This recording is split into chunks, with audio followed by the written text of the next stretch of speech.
Ada kata-kata bijak yang berbunyi, we are the average of the 5 people we spend the most time with. Yang artinya, kita adalah rata-rata dari 5 orang yang paling banyak menghabiskan waktu bersama kita. Dengan demikian, if we hang around with 5 confident people, we will be the 6. Kalau kita bergaul dengan 5 orang yang percaya diri, maka kita akan menjadi orang percaya diri yang ke-6.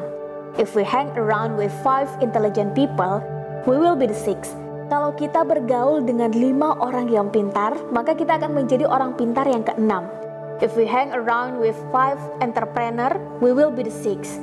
Kalau kita bergaul dengan 5 orang pengusaha, maka kita akan menjadi pengusaha yang ke-6.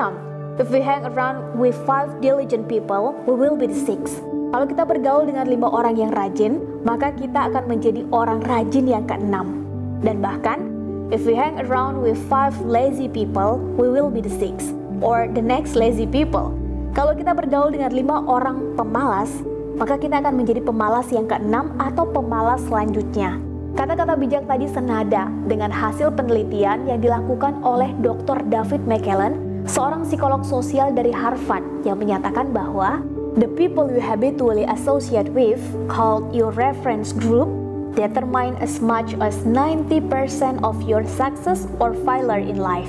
Yang kurang lebih berarti orang-orang yang diasosiasikan sebagai grup referensi atau teman terdekat kita menentukan kurang lebih 95% sukses dan gagalnya kita di dalam kehidupan. Kenapa? Karena orang-orang terdekat kita, cepat atau lambat, besar atau kecil, langsung ataupun tidak langsung akan ikut menentukan standar serta sudut pandang kita dalam hal apapun. Baik standar maupun sudut pandang dalam kebiasaan, dalam berusaha, dalam nilai, dalam sikap, maupun dalam pencapaian. And of course, it has the huge consequences. Lingkungan keseharian kita memiliki pengaruh atau konsekuensi yang besar terhadap diri kita.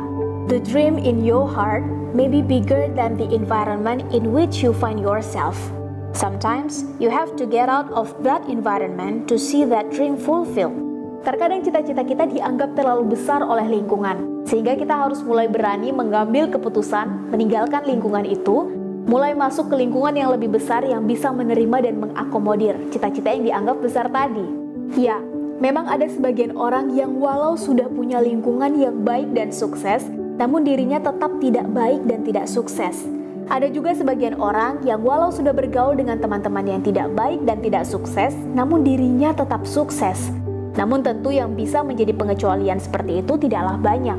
Keinginan dan idealisme kita yang hebat harus didukung dengan lingkungan yang hebat juga untuk bisa menguatkannya.